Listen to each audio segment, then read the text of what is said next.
Artists around the world used various Adobe products to create everything from the icons you see on a website to the movies you watch in a theater. We all know about Photoshop, but can you name the rest of the Adobe products shown here?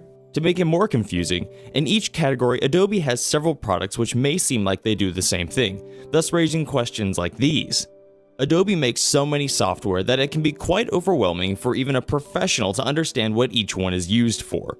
So, I made this video to quickly give you an overview of all Adobe products, as I couldn't find a similar guide anywhere else, not even in Adobe's own website. So, let's start with Adobe Photoshop, which is the software you want if you need to manipulate photos professionally. But that is pretty self-explanatory, as it is so famous that the word Photoshop is now considered a verb in the English language. Photoshop is a versatile tool which is great for making posters, advertisements, wallpapers, and digital artwork. Artists use it to draw, sketch, and even paint digitally. Photographers use it to enhance and retouch their photos. Meanwhile, YouTubers use it to make cringy clickbait thumbnails. Then there's Adobe Illustrator, which may look pretty similar to Photoshop at first glance, as it is also used for designing images, but the key difference is how they store the artwork. Photoshop works with raster art, which means that all photos are stored as pixels. Illustrator, on the other hand, works with vector art, which means that the artwork is stored as mathematical equations. Raster art will get pixelized when you enlarge it beyond its resolution. However, the vector art can be infinitely enlarged without losing any quality.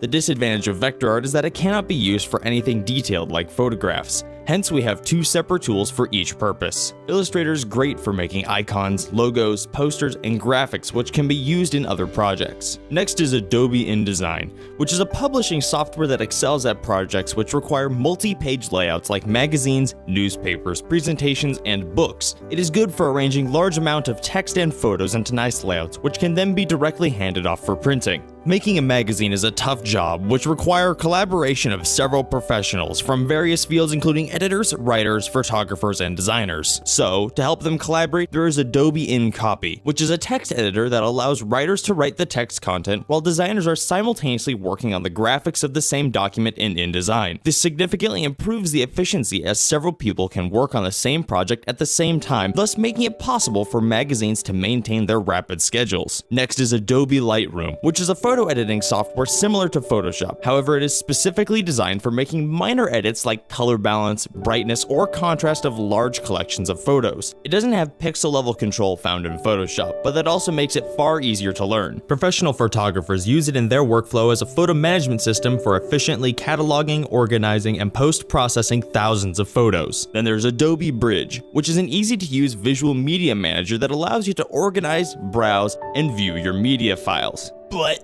didn't you just say that Lightroom is for organizing media files? Yes, I did, but Bridge can handle more types of files, and it is more like a universal file manager which works together with all other Adobe software, whereas Lightroom is specifically designed to suit a photographer's workflow. Next is Adobe Premiere Pro, which is a professional video editing tool used for making everything from YouTube videos to blockbuster movies. You can cut, edit, and trim large numbers of clips, and then sequentially arrange them in a layered timeline where you can add various effects to your video. You can also add text, transition, audio effects, and much more. Speaking of effects, Adobe After Effects is a powerful software for creating all kinds of visual effects. It is basically the Photoshop for videos. It is commonly used for creating animations, motion graphics, and other cinematic effects. If After Effects is so powerful, then why do I need Premiere Pro? Because you can only work with one video at a time in After Effects, as it is not designed for editing the final sequence of a video. So after you create the visual effects, you need to export it to Premiere Pro to make the final video. Now, if you want to render your video, there is Adobe Media Encoder, which is the specialized software for rendering the video you have created in Premiere Pro or After Effects. Typically, the original file size could be huge, so it needs to be compressed and converted to a file format and resolution which can be smoothly played in various devices which may not have powerful processors or tons of RAM.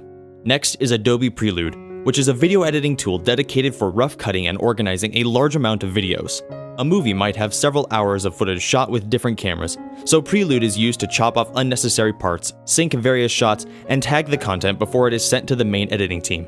Audio is important too, so there is Adobe Audition, which is a dedicated audio editing software designed to record, edit, and mix audio. Next is Adobe Flash Professional, which is a software used to make simple 2D animations, games, and applications. If you have been on the internet for a while, you may have come across some sites asking you to install Adobe Flash Player to play certain games or videos. Those games were made with Flash. To make it more confusing, there is also a different software called Adobe Flash Builder, which is also used for making games and apps, but this one is more focused in programming than animation. Then there's another software called Adobe Scout, which is just used for analyzing performance issues in the games made with Flash. But, isn't Flash dead due to performance issues? Yes, due to increasing popularity of better technologies like HTML5, and bad press from basically everyone on the internet, Adobe renamed Flash to Adobe Animate, and added several new features so that you can export your animations in more formats including HTML5. Now there's a cross-platform technology called Adobe Air that allows you to make apps and games within Animate for several operating systems including Android and iOS. Next is Adobe Character Animator, which makes it possible to create 2D animations without having to animate it frame by frame. It uses the webcam to copy your facial expressions and magically make your character imitate you. This saves a lot of time as you don't need to go through the pain of lip-syncing your characters manually.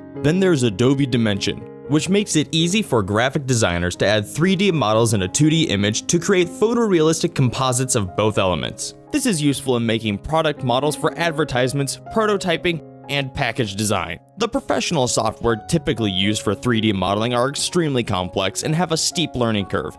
So the idea of Adobe Dimension is to make the basic 3D modeling as simple as Photoshop. Speaking of 3D, Adobe Fuse is another tool for making 3D models. However, this one is specialized in making human models, which you can then export to Photoshop or any other 3D software. It is pretty simple to use, even though you can create highly customizable models by changing their physical attributes, clothes, textures, colors, etc.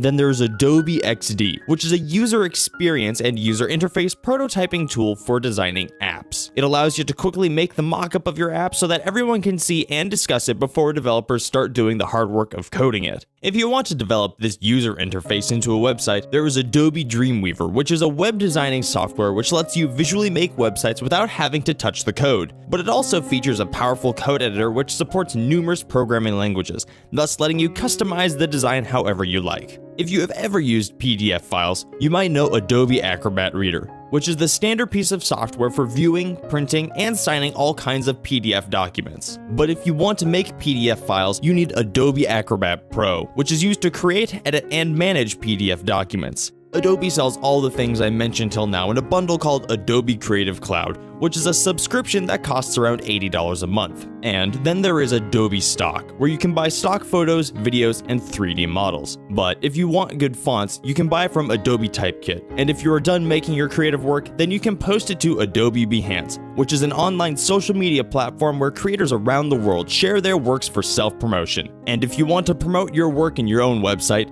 there is Adobe Portfolio, which can be used to make basic websites using your photos. If you find all of these too complicated and want something simple, then there is Adobe Photoshop Elements and Adobe Premiere Elements, which are dumbed down versions of their professional counterparts. But if you want something simpler, then there is Adobe Spark, which is a free online graphic design app that can do basic stuff like adding text to a photo or making simple videos using your photos. If you want to develop web applications, there is Adobe Cold Fusion, which is a programming language created over 2 decades ago along with its development platform, but it is steadily declining in popularity. And it doesn't end there. We have only talked about desktop applications used for creative purposes, but if you are more into marketing, analytics, or management, there is Adobe Experience Cloud, which has its own set of subproducts for everything from social media campaigns to managing when to show ads on TV channels. And several of the software we discussed till now have their smartphone app counterparts like Adobe Photoshop Express, Adobe Premiere Clip,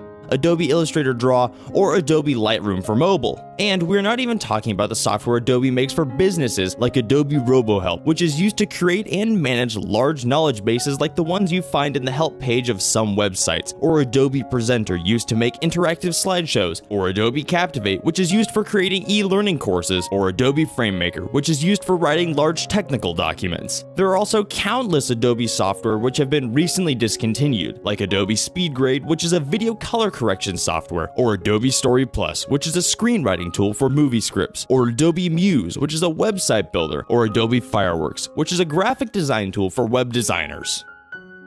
That is a lot of Adobe products for one video. So as you can see, it requires a lot of hard work to make a quality video, and I only have like 29 subscribers. So if you enjoyed watching this video and want more such videos, consider subscribing to this channel. Thanks for watching.